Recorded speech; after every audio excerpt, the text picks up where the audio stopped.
Alright, The Crow! I haven't seen this movie yet, but apparently it's pretty good, so I don't know. Let's watch this bird and find out. Okay, so after watching this movie, not too bad. Not too bad. So first off, I'd like to say that this whole experience, it felt like you were like in Gotham City, just because of the dark, kind of gloomy, sad, feely type kind of vibe that you get from watching this movie. Just like Batman, right? And it's just kind of creepy that way. And you notice how Draven is like the Joker because of his face paint and stuff? Interesting. But anyway, so this whole movie is just, to put it simply, just people get killed, man goes out for revenge, people die, he kills them, and he dies in the end. Just so that there's no excuse for a sequel or anything. So this movie stars Brandon Lee as the main character, Eric Draven. Coincidentally enough, his last name Draven is very similar to Raven, which is very similar to a crow. Alright, so this guy named Eric Draven, he's a rock star and his girlfriend named Shelly. They're madly in love, and of course they would have to get killed in the movie. They get raped and murdered by these 4 thugs that work for this guy named Top Dollar. Anyway, that's later in the movie. So, these 4 thugs, their names are like Tintin, Skank, T-Bone, and Fun Boy. That's just kind of weird nicknames, except for Tintin, because that's cool, you know? I used to read Tintin comics. And there's a Tintin movie coming out later this year, which is pretty exciting. Alright, so a year later, a crow comes to Eric Draven's tombstone, knocks its beak on top of the tombstone, and he is resurrected, and somehow the crow makes him invincible. So throughout this whole movie, Eric Draven gets these weird flashbacks by like touching things that reminded him of the pain and agony that he felt during the time that he and his wife or his girlfriend were murdered. And it kind of just builds up in his system and just drives him towards his goal, which is to pretty much take out all the people that are involved, I guess, in this whole ordeal.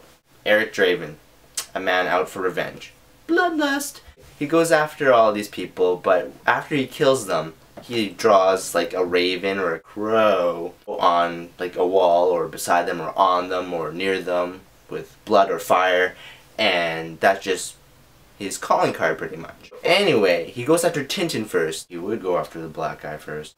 And he kills him with his own knives by throwing them in his chest. Or just stabbing him in the chest. I don't know. Anyway, he was taken off on a stretcher with lots of knives in his chest later on. It was kind of humorous, actually. I don't know. It was kind of funny.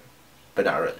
Because it must have hurt. Alright, so apparently when he was killed, they looted him. They looted him and they pawned off some of Eric's stuff to this guy named Gideon. So, somehow he knows this and he goes off to Gideon and he wants his stuff back. And that guy was not really willing to give his stuff back. So, what he does is let him shoot him in the shoulder and he just starts laughing and it heals. And then Gideon's just like, "Oh shit on me! Oh shit on me! Oh shit!" I find that a very odd request after you shoot someone in the shoulder.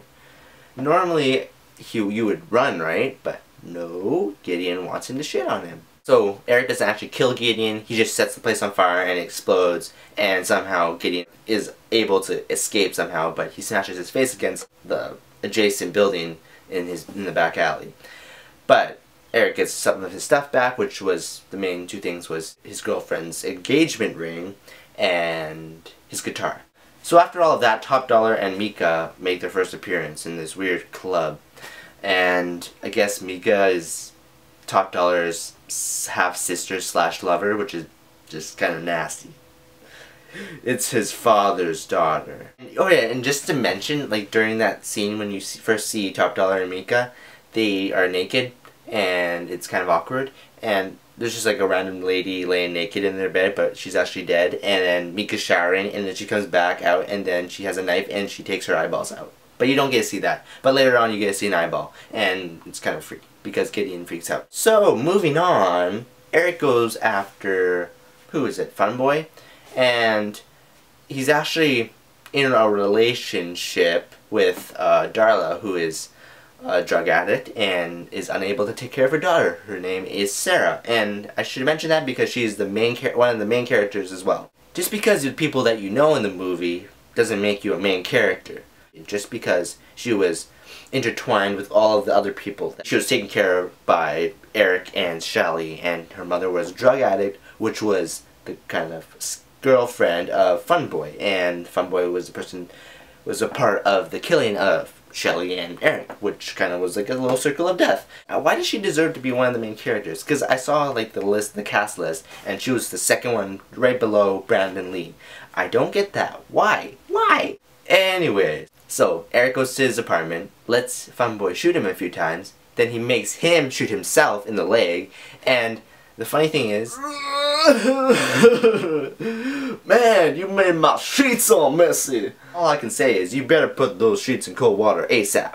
Okay, there's one thing that really pisses me off.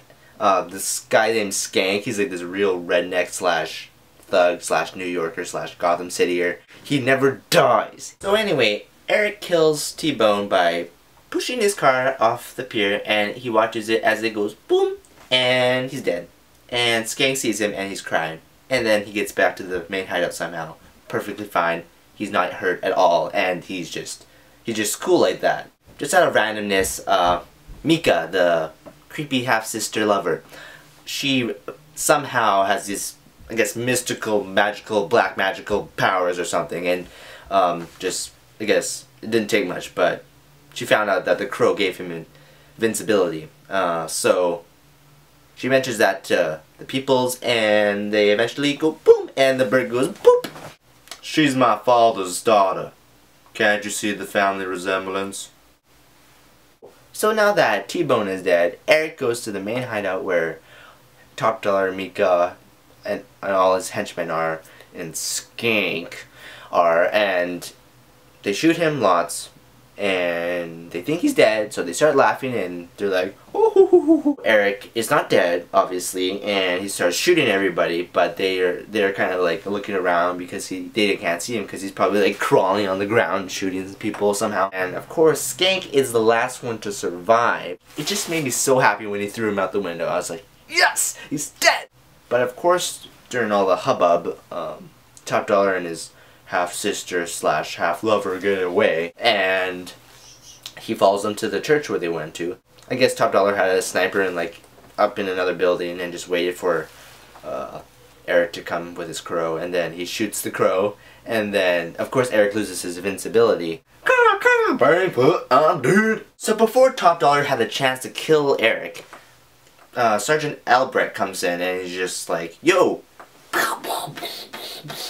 You can't kill him yet, that would end the movie. Bullets flying everywhere, and then he gets shot, obviously.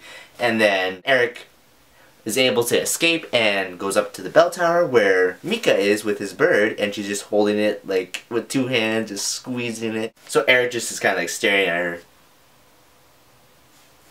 creepily, like a creeper, while she's holding it, like a creeper. And then the bird starts to eat her eyeballs! So after the bird's done eating her eyeballs, she falls down the bell tower and dies. Yay! Now Eric has a chance to catch up to Top Dollar. He's up on top of the church for some stupid reason. So he goes up there, and then they have an epic sword fight. So during all the epic battleness, Eric gets stabbed right through the face. But not really. I think he got stabbed through the chest. You think he's done, right? He's done, the movie's over, he's dead. No more sequel, obviously, because he's dead.